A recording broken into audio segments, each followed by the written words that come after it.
जिसके लिए शायद लोगों ने दे दी है अपनी रजा। We are actually on the set of Neerja. I am सियादी वॉचिंग टेली रिपोर्टर कमाल अंदाज के साथ। शो कमाल है, वो देखने से पता चलता है, और जब आप दोनों का नाम जुड़ता है तो फिर कमाल डबल हो जाता है। तो वो कमाल बेमिसाल बिंदास जज्बात ख्यालात और हालात हो जाते हैं, राइट।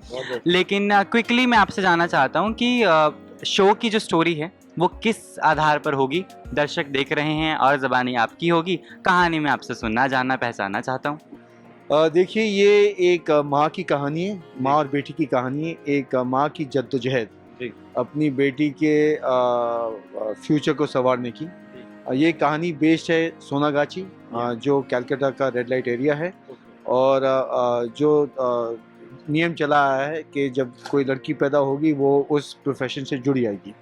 और माँ चाहती है कि सोसाइटी में उसकी बेटी को एक मौका मिले आगे बढ़ने के लिए, और उसे एक रिस्पेक्टेबिलिटी मिलने के लिए। इस कहानी में बहुत सारे ट्विस्ट एंड टर्न्स हैं कि उसको रिस्पेक्टेबिलिटी मिलने के लिए उसको शायद ऐसा कुछ काम करना पड़ता है जो उससे ज़्यादा दूर नहीं है, जो सोनागाची में चल रहा है। And so that is a challenge where you have to not make it seem that women are stigmatized. We are trying to break away from that ideology that अगर आप एक जगह से आते हो आपको मौका नहीं मिल सकता है, आपको वहीं रहना पड़ेगा, उसी हालात में रहना पड़ेगा, और सोसाइटी को अपनी सोच बदलनी पड़ेगी। जैसे एक सवाल किसी ने पूछा कि अगर कोई रेड लाइट एरिया से निकलकर बाहर आकर अपनी ज़िंदगी को बदलना चाहती है, शादी करना चाहती है, तो क्या सोसाइटी इसको एक्सेप्ट करेगा?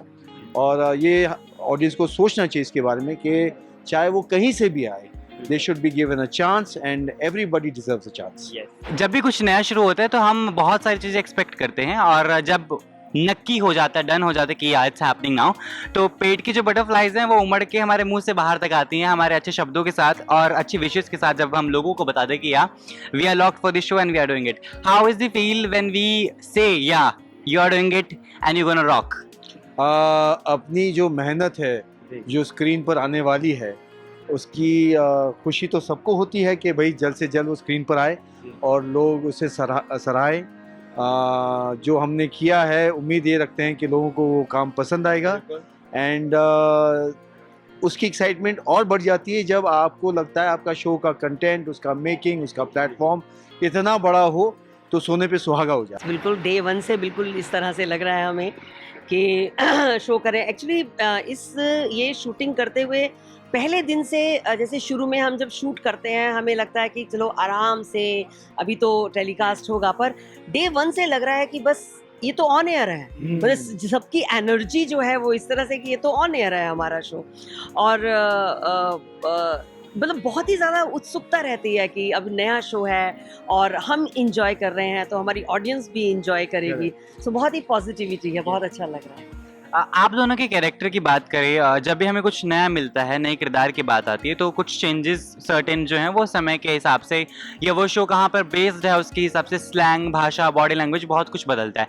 कितना बदलाव आप दोनों की पर्सनल ज़िंदगी में आपने किया तो डैट कि हम इसको अच्छे से कर पाएँ?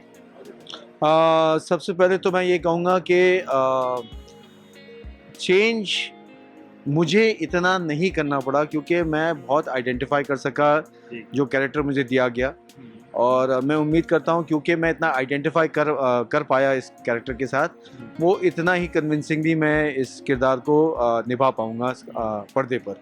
It was fun, it was challenging. हम लोग कलकत्ता गए थे। कलकत्ता का मौसम तो आप जानते गर्मी के मौसम में कैसा होता है, और इन कपड़ों को पहन के खूबसूरत दिखना या बहुत कंफर्टेबल रहना, that was one big challenge. But the fact that we had very beautiful scenes that kept us inspired and pushed us to do our best. Changes तो एज सच कुछ नहीं, एक तो बहुत अच्छा लग रहा है कि मैंने कभी बंगाली कैरेक्टर नहीं निभाया, तो मैं पहली बार बंगाली कैरेक्टर निभा रही हूँ।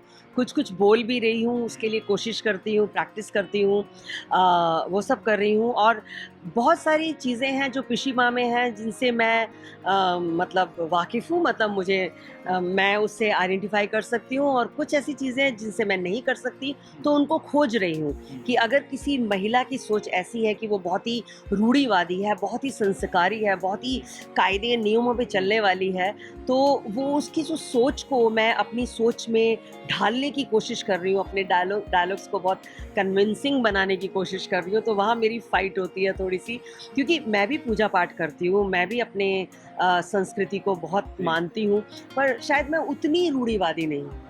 तो ये थोड़ा सा चैलेंज है मेरे लिए, जो मैं अपने साथी कलाकारों के साथ मिल करके उसको मैं निभा रही हूँ। जी। क्योंकि कहानी की बात हो रही है और बिंदास कहानी है, क्या कुछ चीज़ें आपने ऑब्जर्व की? Have you gone through a study कि रेड लाइट की जो चीज़ें हैं वो कैसी हैं? क्योंकि कहीं न कहीं वो आस-पास है बट हम लोगों के बीच नहीं है, क्योंकि हमारा वास्ता नहीं पड़ता या सो ऑन चीज़ें। गंगूबाई फ़िल्म जो है, it was based on that, right? तो क्या आपने कुछ स्टडी किया था उसके लिए और शो कर रही हैं, स्टोरी सुनी है, तो कितना बदलाव फ़िलहाल आप महसूस करती हैं खुद में भी? थिएटर के होने के नाते और एक एक्टर होने के नाते इस तरह का जो रिसर्च वर्क है ये बहुत किया है हम लोगों ने। और ये और हमें फिल्म्स के थ्रू, बुक्स के थ्रू, बहुत सारी चीज़ों के थ्रू हमें रेड लाइट एरियाज़ जो हैं, वो चाहे दिल्ली में हो, चाहे वो कलकत्ता, हर जगह है, उसके बारे में जाना है, पहचाना है। लेकिन हाँ, ठीक है, कभी इंटरेक्शन नहीं हुआ उस तरह से, लेकिन हाँ, जानते हैं, समझते हैं। Quick message to your fans, your people जो आपको बहुत देखना चाहते हैं, बेइंतहा तलाश और जिद रखते हैं कि आप आएँ और आपको देखें। यह मेरा मैसेज मेरे फैंस को कि देखना मत भूलिएगा, नीरजा एक नई पहचान कलर्स पे। सोमवार से लेके रविवार तक कलर्स पर 8:30 PM। Thank you.